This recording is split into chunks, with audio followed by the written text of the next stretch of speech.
अच्छा जी बेटा, तो आज अगला जो हमारा टॉपिक है बेटा वो है ग्लास का। ठीक है, ग्लास देखते हैं ग्लास क्या है।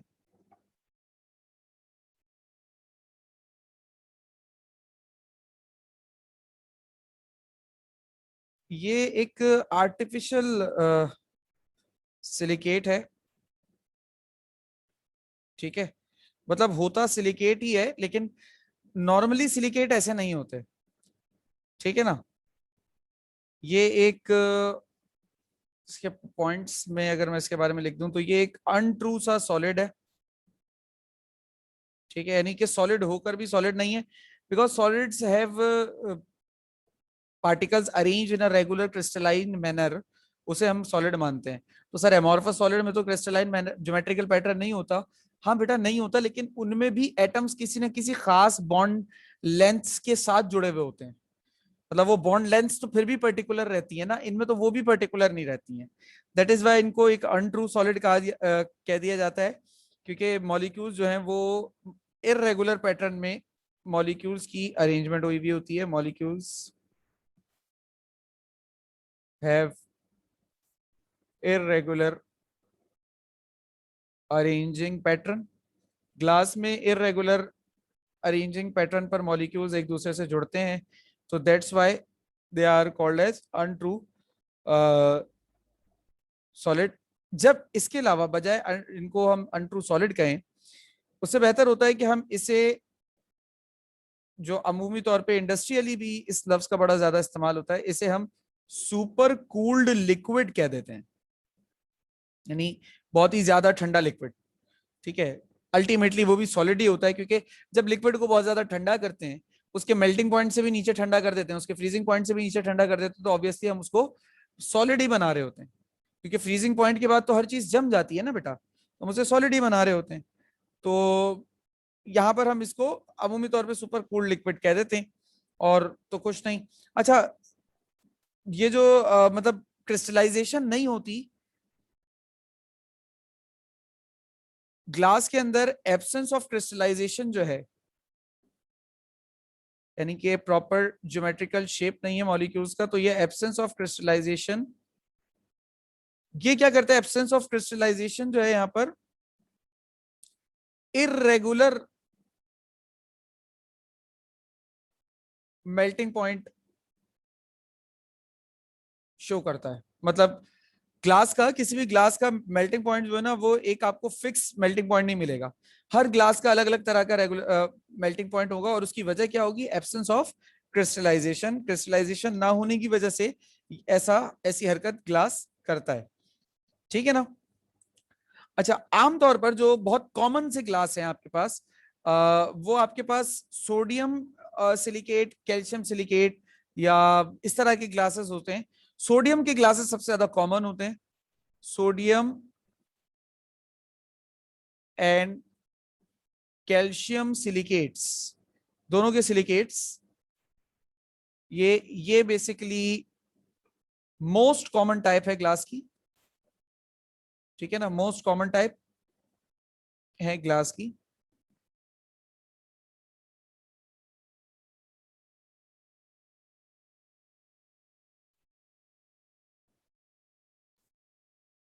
अच्छा, इसे बनाया कैसे जाता है?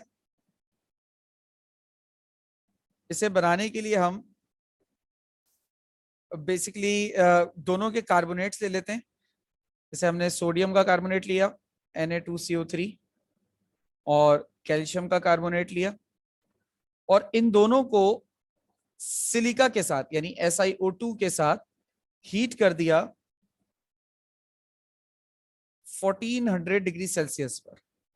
अब इतने हाई टेम्परेचर पर कैल्शियम का कार्बोनेट और सोडियम का कार्बोनेट इजीली डिकम्पोज हो जाता है, और यहां पर हमारे पास फॉर्म होता है Na2O.CaO.6SiO2 प्लस 2 कार्बन डाइऑक्साइड। ये हमारे पास कहलाता है सोडियम कैल्शियम सिलिकेट, यानी कि सोडियम और कैल्शियम का सिलिकेट ग्लास होता है ये। अच्छा, इसका फॉर्मूला इस तरीके से भी आप कहीं लिखा देख सकते हैं, Na2CaO2 नहीं, सॉरी, एक मिनट, इसका कंबाइन जो फॉर्मूला होता है उसको Na2CaSi,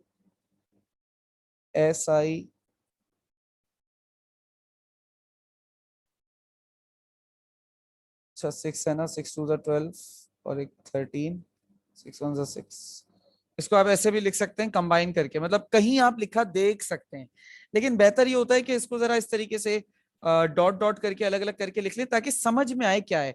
ऐसे ना मतलब मैं बता नहीं सकता, मतलब अगर ये फॉर्मूला रैंडमली आप मेरे सामने भी लिख दोगे ना तो यार मैं भी परेशान हो जाऊंगा कि ये क्या चीज आपने लिख दी है। हाँ, आप इस तरीके से फॉर्मूला लिखोगे ना तो मैं फौरन बता दूंगा यार ये सोडियम ग्लास का फॉर्मूला है। ठीक है ना, आप इस तरह लिखोगे तो मैं खुद भी हो सकता है, अगर मेरे मतलब मैं इस टॉपिक पे नहीं हूं अभी फिलहाल, तो मैं वो सोच रहा हूँ कि ये क्या है। तो इस तरह से लिखते नहीं है, लेकिन कभी अगर कहीं घूमते फिरते आ जाए तो उसके लिए पता जरूर होना चाहिए। ठीक है। अच्छा, अब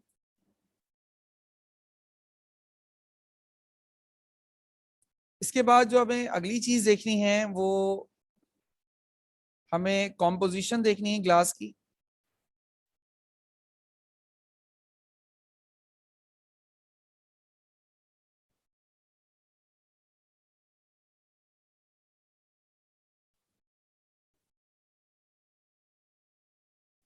ठीक है। अच्छा, ग्लास की कॉम्पोजिशन में सबसे इंपॉर्टेंट जो चीज है वो है सबसे पहले फॉर्मर आता है। अच्छा, फॉर्मर का क्या काम होता है? फॉर्मर बेसिकली बेटा वो सब्सटेंस है जो ग्लास बनाता है, जिसमें सैंड शामिल है या एसिडिक ऑक्साइड्स शामिल है। जैसे कि मैं अभी यहाँ पे आपको समझाता हूँ, जैसे यहाँ देखो, तो सोडियम ऑक्साइड या सोडियम कार्बोनेट या कैल्शियम कार्बोनेट और कैल्शियम ऑक्साइड की कोई औकात नहीं है ग्लास वाली जब तक इनके साथ ये सिलिका नहीं मिलेगा। ठीक है ना, तो that silica is a glass farmer. ठीक है, ये बात समझ में आ गई बेटा?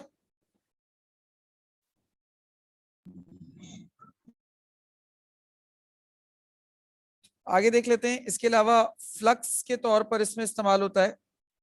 अच्छा, फ्लक्स के तौर पर अमूमी तौर पे बेसिक ऑक्साइड्स यूज करते हैं। अच्छा, बेसिक ऑक्साइड्स इसमें कौन आए हैं? बेसिक ऑक्साइड्स या बेसिक कार्बोनेट, बेसिकली सोडियम या कैल्शियम की बात हो रही है। ठीक है, इनको फ्लक्स कह रहे हैं।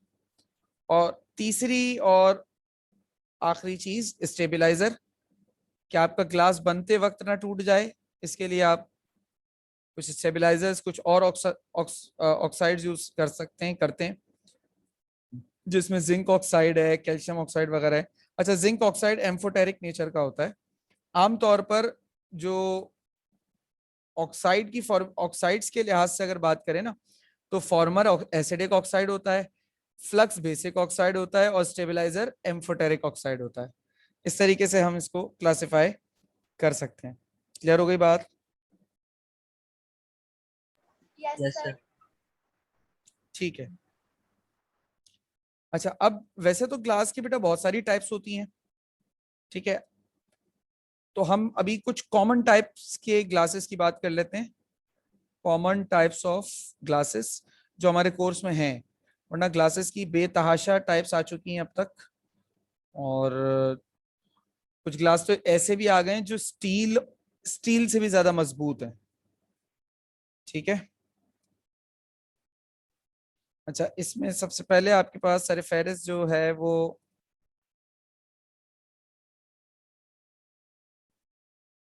कॉमन टाइप्स ऑफ ग्लास में सोडा ग्लास सबसे पहले आ जाता है। सोडा ग्लास, या शायद बुक में जो है इसका नाम शायद सोडा लाइम ग्लास लिखा हो। सोडा ग्लास मुझे याद पड़ रहा है, मैंने सोडा ग्लास लिख दिया, सोडा लाइम ग्लास भी कह सकते हैं इसको।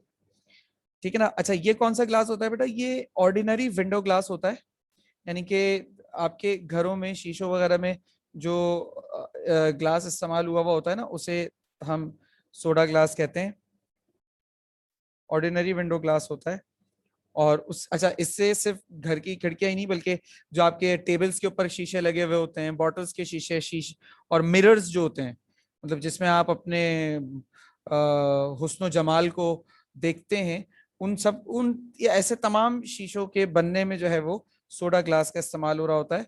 It is a window glass, table glass और मिरर्स, इन सब में इसका इस्तेमाल हो रहा होता है। ठीक है। अच्छा, अब ये बनता कैसे है, अभी हमने आपको इसकी प्रिपरेशन बता भी दी ऊपर। अगर हम सोडियम कार्बोनेट, कैल्शियम कार्बोनेट और सिलिका को 1400 डिग्री सेंटीग्रेड पर हीट कर दें तो Na2O.CaO.6SiO2 और कार्बन डाइऑक्साइड ये बन जाता है। तो ये हमारे पास बेसिकली सोडा ग्लास है। इसके बनाने का तरीका ये है। कोई सवाल बेटा इसमें? No sir. नो। ठीक है। अच्छा, अगला देखिएगा। अगला हमारे पास रिफ्रैक्टरी ग्लास कहलाता है, और ये थोड़ा सा लाइटर होता है, लाइटर इन वेट होता है as compare to soda glass. अच्छा, ये कैसे बनता है? ये बनता है बाय मिक्सिंग सोडियम कार्बोनेट, मतलब अच्छा रिफ्रैक्टरी ग्लास के जो कॉम्पोजिशन है वो क्या क्या है? देखो, सोडियम कार्बोनेट और पोटेशियम कार्बोनेट। इसे हम पोटेशियम ग्लास भी कहते हैं इसी वजह से, क्योंकि इसमें पोटेशियम यूज होता है। इसको हम पोटेशियम ग्लास भी कहते हैं। और ये मिक्सचर बेसिकली इन दोनों चीजों को मिलाया जाता है, सैंड डाला जाता है, तो आपके पास अल्टीमेटली बनता है। ये हमारे पास क्या चीज बनाने में इस्तेमाल होता है? ये हमारे पास इस्तेमाल होता है बेटा मेकिंग केमिकल ग्लासवेयर। जो आपके पास केमिकल ग्लासवेयर होता है ना, ये उसके बनाने में बहुत ज्यादा इसका इस्तेमाल हुआ हुआ होता है। केमिकल ग्लासवेयर जो जो लेबोरेटरी में आप अपने वो देखते हो ना ऑब्जेक्ट्स, जैसे फ्लास्क और वो आरडी बॉटल और वो फनल शीशे की जो होती है, conical flask, measuring flask, beaker, ये सारी के सारे जो ऑब्जेक्ट्स होते हैं आपके, वो इसी रिफ्रैक्टरी ग्लास से बने हुए होते हैं। सर ऐसा पायरेक्स ग्लास से नहीं बने होते? किससे बेटा? पायरेक्स। बेटा पायरेक्स से भी बनते हैं, पायरेक्स से भी बनते हैं, लेकिन डिपेंड करता है कि आपको कितनी स्ट्रेंथ चाहिए, क्योंकि पायरेक्स इसके मुकाबले में थोड़ा महंगा होता है और ज्यादा मजबूत होता है। ठीक है। जो आपके हल्के काम की जो ग्लास होते हैं ना, जैसे टेस्ट ट्यूब जो होती है आपकी, वो काफी हल्की होती है। अच्छा, टेस्ट ट्यूब दोनों ग्लासेस की आती है, पोटेशियम ग्लास की भी आती है, पायरेक्स ग्लास की भी आती है। पोटेशियम ग्लास की टेस्ट ट्यूब अगर आप 10 रुपए 15 रुपए की खरीदते हैं ना, तो पायरेक्स ग्लास की टेस्ट ट्यूब 50 रुपए से भी ऊपर की होती है। ठीक है ना? क्यों सर? दोनों में फर्क मजबूत क्या होता है है? ना बेटा, मजबूत होता है, और बनाने के तरीकों में फर्क होता है। मजबूती की वजह से पायरेक्स ग्लास ज्यादा बेहतर होता है। बट टूट तो फिर भी जाता है। बेटा टूटना तो देखो, टूट तो तकरीबन हर चीज ही जाती है, लेकिन अब मिसाल के नहीं, तौर पर एक मुझे, मिनट, आप टेस्ट ट्यूब की बात कर रहे हैं। हाँ अगर पायरेट ग्लास टेस्ट ट्यूब वाली होती तो उसको मतलब जब उससे पकड़ते हैं हैंडलिंग से, तो मतलब अगर ज्यादा मतलब वो थोड़ा भी हल्का सा भी टाइट हो जाए तो वो फौरी टूट जाती है। नहीं देखो, यहाँ पे जो हम बात कर रहे हैं ना बेटा, अक्सर ऐसा भी होता है, पता नहीं प्रैक्टिकल परफॉर्म करने के दौरान आपके साथ हुआ या नहीं हुआ, या आपने देखा किसी के साथ होते नहीं देखा। अक्सर ऐसा होता है कि हम जैसे हमने कुछ केमिकल्स डाले टेस्ट ट्यूब के अंदर, जो हमारे सॉल्ट एनालिसिस के प्रैक्टिकल्स होते हैं, अभी हमने टेस्ट ट्यूब को हीट भी नहीं किया, कुछ भी नहीं किया, ऑटोमेटिकली टेस्ट ट्यूब नीचे से टूट गई खुद ही, ना किसी चीज से टकराई ना कुछ। वो जो अंदर केमिकल्स थे वही रिएक्ट, वो आपस में रिएक्ट हुए, रिएक्शन होने के नतीजे में उनके जो हीट एक्सचेंज हुई उसी से टूट गई। कभी ऐसा देखा आपने, कभी ऐसा हुआ हो निमरा? नहीं, ऐसा कभी नहीं हुआ। नहीं देखा ना, ऐसा हो जाता है ऊपर अक्सर। से टूटती है। ऊपर से तो वो तो आप बेसिकली फोर्स लगा रहे हो ना, अभी हम उस एक्सटर्नल फोर्स की बात नहीं कर रहे। यहाँ जो अभी हमारा मसला है वो ये है कि हम जो केमिकल रिएक्शन कराना चाह रहे हैं, तो केमिकल रिएक्शन कराने के दौरान जो उसके ऊपर केमिकल्स की फोर्स लगनी है, हीट एनर्जी अप्लाई होनी है, ये सारी चीजें वो ग्लास बर्दाश्त कर सकता है कि नहीं? जो तुम बात कर रही हो बेटा वो मैकेनिकल फोर्स है, वो हीट नहीं है, थर्मल फोर्स नहीं है, वो केमिकल फोर्स नहीं है, वो बेसिकली मैकेनिकल फोर्स है। तो मैकेनिकल फोर्स के ऊपर तो दोनों ने तकरीबन एक जैसा ही बिहेव करना है, रिफ्रैक्टरी ग्लास ने भी और पायरेक्स ग्लास ने भी। समझ गई? ओके।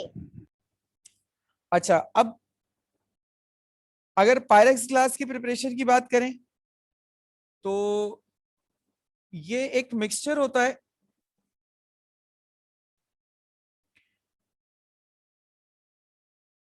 ऑफ बोरोसिलिकेट, बोरोसिलिकेट का मिक्सचर होता है ये, और इसके बनने में हमने B2O3 का इस्तेमाल किया होता है, बोरॉन ऑक्साइड का। चैप्टर नंबर 4 में इसको पढ़ाया था। बजाय इसके कि सैंड यूज करें, इंस्टेड ऑफ सैंड हमने B2O3 यूज किया होता है। यानी कि अभी तक पिछले प्रोसेसेस में जो काम SiO2 कर रहा था वो काम यहाँ B2O3 कर रहा है, SiO2 नहीं कर रहा। अच्छा, आप बोलो सर ये फिर बोरोसिलिकेट कैसे बन रहा है? बेटा बोरोसिलिकेट बनाने के लिए SiO2 ही वाहिद सिलिकेटिंग एजेंट थोड़ी है बेटा, कोई और भी तो ले सकते हैं ना। जो फंक्शन यहाँ SiO2 कर रहा था वो फंक्शन हम यहाँ B2O3 से करवा रहे हैं, और सिलिकेट हम बोरॉन का ही सिलिकेट उठा रहे हैं, यानी कि BSiO3 इस तरह के रिएजेंट्स उठा रहे हैं। ठीक है, और उससे हम पायरेक्स अल्टीमेटली यहां बना रहे हैं। ठीक है, अच्छा, अब ये पायरेक्स इतना ज्यादा मतलब पायरेक्स पायरेक्स क्यों हो रहा है? क्योंकि ये रेजिस्ट करता है, इसका काम है ये रेजिस्ट करता है sudden change of temperature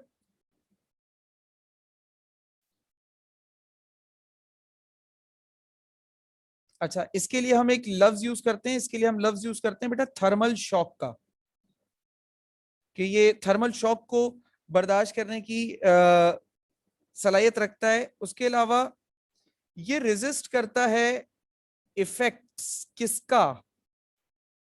effects of alkalis,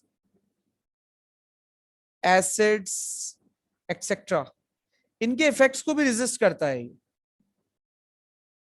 इसी वजह से इसका इस्तेमाल जो है ना वो लेबोरेटरी अपरेटस बनाने में हम कर लेते हैं।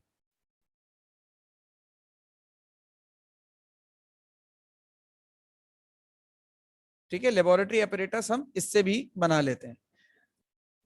अब जो हल्के शीशे के जो लेबोरेटरी अपरेटस होते हैं वो बेटा पोटेशियम या रिफ्रैक्टरी ग्लास के बने होते हैं। जो पायरेक्स के होते हैं यकीनी तौर पे वो ज्यादा मजबूत होते हैं। क्लियर हो गई बात? Yes sir.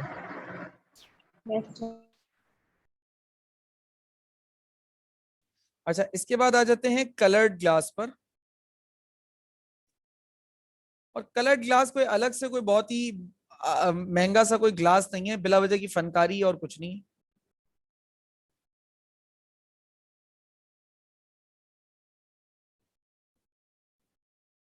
ये कैसे बनते हैं? Prepared by adding transition metal के जो ऑक्साइड्स होते हैं ना, जो कि कलरफुल होते हैं। हमने पिगमेंट्स में पढ़ा था, अगर आप लोगों को याद हो, लेड पिगमेंट्स वगैरह आए थे ना, तो हमने वहां पर आपको बड़ा तफसीलन बताया था। उसके अलावा चैप्टर 5 में भी क्रिस्टल फील्ड थ्योरी बताई थी। तो ट्रांजिशन मेटल के जो कंपाउंड्स होते हैं, यानी कि उनके जो ऑक्साइड्स होते हैं वो कलर्ड होते हैं। ठीक है ना? हम by adding transition metal oxides in ordinary glass, आप ऑर्डिनरी ग्लास लें और उस ऑर्डिनरी ग्लास के अंदर, यानी कि वो जो सोडियम वाले ऑर्डिनरी ग्लास है उसके अंदर आप ट्रांजिशन मेटल ऑक्साइड डाल दें, तो सिंपली वो ग्लास जो ट्रांसपेरेंट था वो कलर्ड हो जाएगा, और कुछ नहीं है। अब जैसे कि कुछ ऑक्साइड्स की बात करें, CuO, ये लाइट ब्लू कलर का होता है। अब इसको आप जिस शीशे में मिलाओगे वो लाइट ब्लू कलर का हो जाएगा। ठीक है, इसके अलावा कोबाल्ट ऑक्साइड, ये डार्क ब्लू कलर का होता है। इसको आप जिस शीशे में मिलाओगे उसका कलर डार्क ब्लू हो जाएगा। ठीक है, Cr2O3 ये आपको ग्रीन कलर दे देगा, ग्रीन कलर का शीशा। ZnO आपको रेड कलर का शीशा दे देगा। क्रोमियम क्लोराइड जो है वो आपको, chromium oxide light green colour का देगा आपको शीशा, और ये आपको डार्क ग्रीन कलर का शीशा दे देगा। फेरस ऑक्साइड आपको ब्राउन कलर का शीशा दे देगा। तो ये अलग अलग तरह के अलग अलग कलर्स के हमारे पास शीशे हमें हासिल हो सकते हैं। और पाकिस्तान में ग्लास बनाने की बहुत सारी इंडस्ट्रीज भी हैं, बुक में उनके नाम वगैरह देख लीजिएगा, मुझे याद नहीं है। ठीक है, इसी के साथ हमारा ग्लास का टॉपिक भी कंप्लीट हो जाता है बेटा। कोई सवाल या कंफ्यूजन किसी को है तो पूछ लीजिए, वरना हम क्लास ऑफ करें फिर। सर ये बेसिकली सारे पिगमेंट्स हैं ना? ये सब, हाँ बेटा, ये सब पिगमेंट्स ही हैं, सारे पिगमेंट्स ही हैं। और सर मेरा एक सवाल था कि सिलिका जो होती है वो ब्राउन कलर की होती है, तो जब वो सोडियम कार्बोनेट और कैल्शियम कार्बोनेट के साथ रिएक्ट करवाती है तो ट्रांसपेरेंट कैसे हो जाती है? बेटा पहली बात तो सिलिका दरअसल ब्राउन कलर की होती नहीं है। किसने कहा आपको कि सिलिका ब्राउन कलर का है? सर मिट्टी। बेटा दरअसल जो कंपाउंड असल जो एस, जिसे आप मट्टी कहते हैं, SiO2, ये कलरलेस होता है, ये कलर्ड ही नहीं होता। मट्टी, आप खुद गौर करो ना, मट्टी तो बहुत सारे कलर की होती है। मट्टी रेड कलर की भी होती है, मट्टी ग्रीन कलर की भी होती है। अगर कभी मौका मिला, मैं तुम्हें अपने साथ अपने डिपार्टमेंट ले गया तो मैं तुम्हें 10 कलर्स की मट्टी दिखाऊंगा कम से कम वहां। तो मट्टी तो अलग अलग कलर्स की है। तो क्या SiO2 अलग अलग कलर करके आ रहा है? असल में बेटा SiO2 का कलर नहीं होता कोई कलरलेस। इसके अंदर जो इम्प्योरिटीज वगैरह ऐड हुई हुई होती है ना मट्टी के साथ, मट्टी के अंदर जो पिगमेंट्स की सूरत में, किसी भी सूरत में जो इम्प्योरिटीज होती हैं, कलर्स उनके होते हैं। क्लियर बात? Yes sir. और कोई सवाल बेटा किसी का?